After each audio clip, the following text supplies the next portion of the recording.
साथियों नमस्कार, कैसे हैं आप सब लोग? मजामा केम छो कसा आहेस आप सबको। जय श्री राम, जय बालाजी की, जय खाटू श्याम जी की। देखो, आज एक महत्वपूर्ण टॉपिक पर जो है हम चर्चा करने वाले हैं। टॉपिक है बहुत सिंपल सा, स्टे ऑन कन्विक्शन। कोई आइडिया आपको? चलो, अगर नहीं है तो एक सिंपल सी बात आप नोट कर लो। देखो, जब भी अपन लड़ते हैं ट्रायल को, चाहे कोई भी क्रिमिनल केस हो, तो कोर्ट क्या करता है? पहले आपको दोष सिद्ध, कि आपको फला फला धारा के तहत जो है दोष सिद्ध किया जाता है, यह है कन्विक्शन। जब कोर्ट करता है आपको दोष सिद्ध, फिर कोर्ट क्या इंपोज करेगा? पेनल्टी। पेनल्टी क्या है कानून में? या तो इम्प्रिजनमेंट या फाइन या दोनों।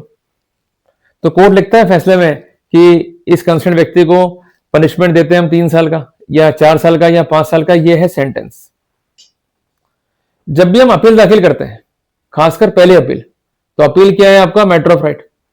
जब भी कोर्ट एडमिट करता है अपील को, तो साथ में लगाते हैं एप्लीकेशन हम लोग, जिसको हम कहते हैं suspension of sentence. Court usually उसे कंसीडर करता है और उसे अलाउ भी करता है। पर यदि सेंटेंस जो है सस्पेंड हुआ है, तो ये स्थिति जो है बहुत डिफर है फ्रॉम स्टे ऑफ कन्विक्शन या स्टे ऑन कन्विक्शन से। जैसे मैंने कहा भी आपसे कि यदि आप किसी आपराधिक मामले में हुए हैं दोष सिद्ध, जो दोष सिद्धि का आदेश है यह है द ऑर्डर ऑफ कन्विक्शन। इस पे जरूरी है स्टे होना। अगर उस पर स्टे नहीं मिलता है तो जो हमारी नौकरी है या जो हमारी सर्विसेज हैं वो होती है अफेक्ट। पर फंडामेंटल क्वेश्चन अभी भी यही है कि क्या हमें जाना चाहिए towards the stay on conviction और नॉट। देखिए, जो रिसेंट ट्रेंड है ऑनरेबल सुप्रीम कोर्ट का, ये हमारे खिलाफ है। जजमेंट है ऑनरेबल सुप्रीम कोर्ट का, इसमें कहा गया है कि यदि आरोपी जो है प्रोसीड कर रहा है regarding the stay of conviction, तो इस तरह की रेमेडी जो है उसे इंक्लाइन नहीं करनी चाहिए। तो उसका मतलब फिर तो हम मारे गए, तो हम क्या करें? तो यहां पर उपाय भी जो है बताया गया, किस प्रकार जो है प्रोसीड कर सकते हैं। देखिए, जजमेंट का जो स्पेसिफिकेशन है वो है 2025 लाइव लॉ पेज नंबर 69। इस केस में क्या हुआ था कि जो कंसर्न अक्यूज्ड है, he is convicted as per the protocol of section 7 section 13 sub clause 1 sub clause D of PC act. जो कंसर्न था कन्विक्शन, उसे स्टे करने के लिए कंसर्न आरोपी के द्वारा पिटिशन को जो है दाखिल किया गया बिफोर ऑनरेबल हाई कोर्ट, पर उसे राहत नहीं मिली। फिर उसने पिटिशन जो है दाखिल करी before honourable supreme court.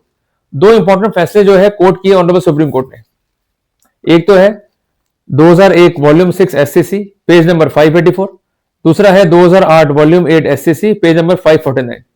In both the cases, it has been specified that the court should refrain from staying conviction against the public servant. तो कुल मिलाकर के हम नटशेल में कह सकते हैं कि सुप्रीम कोर्ट ने अब मना कर दिया है कि यदि किसी केस में जो है आप कन्विक्ट हो गए हैं, तो ऐसे सिनेरियो में जो कन्विक्शन है उस पर स्टे नहीं किया जाएगा। तो इसका बाईपास किया है। इसका एक ही रास्ता है कि जो कंसर्न आदेश है दोष सिद्धि का, उसके अगेंस्ट जो अपील है, हमें उस पर आर्ग्यूमेंट करना होगा और अपील में सक्सीड जो है होना होगा। अगर हम अपील में सक्सीड नहीं हो पाएंगे तो हमें राहत नहीं मिलेगी। क्लियर हो गया?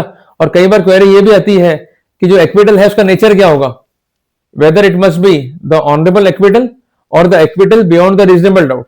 देखिए, किसी भी रूप में आपका एक्विटल कोर्ट से हो गया, क्लियर है बात ये, तो ऐसे सिनेरियो में आप हकदार हैं उन समस्त बेनिफिट्स के जो छीन लिए गए थे आपसे इस कॉन्सिक्वेंस में कि आपके विरुद्ध एक केस रहा एंटी करप्शन का, जिसमें आप जो है कन्विक्ट हुए।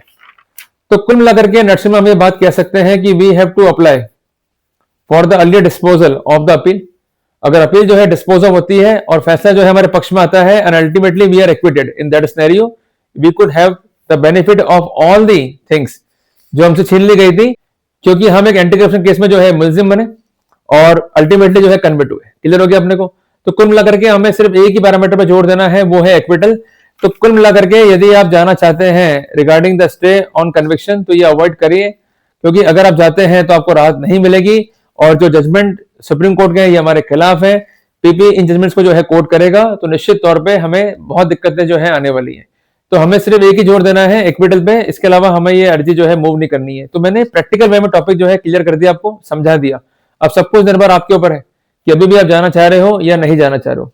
तो इसलिए कानून बहुत सिंपल है, कानून को पूरा पढ़ना चाहिए और उसको पढ़ने के बाद ही निष्कर्ष ड्रॉ करना चाहिए कि whether we have to proceed और नॉट। अगर कानून अपने पक्ष में है, जिसका बेनिफिट मिल सकता है, तो प्रोसीड करना चाहिए। कानून पक्ष में नहीं है तो ऐसे सिनेरियो में हमें अवॉइड करना चाहिए और हमें वेट करना चाहिए उस एक जजमेंट का जो स्टिल अवेटेड है, अगर वो आता है और कुछ बातें हमारे पक्ष में लाता है, तो डेफिनेटली हम लोग जो है प्रोसीड कर सकते हैं। तो जब तक स्थितियां नेगेटिव है तो आप प्रोसीड ना करें, स्थितियां पॉजिटिव हो जाए सब्सिक्वेंटली, देन उनकी लाइट में हम लोग जो है प्रोसीड कर सकते हैं। क्लियर है?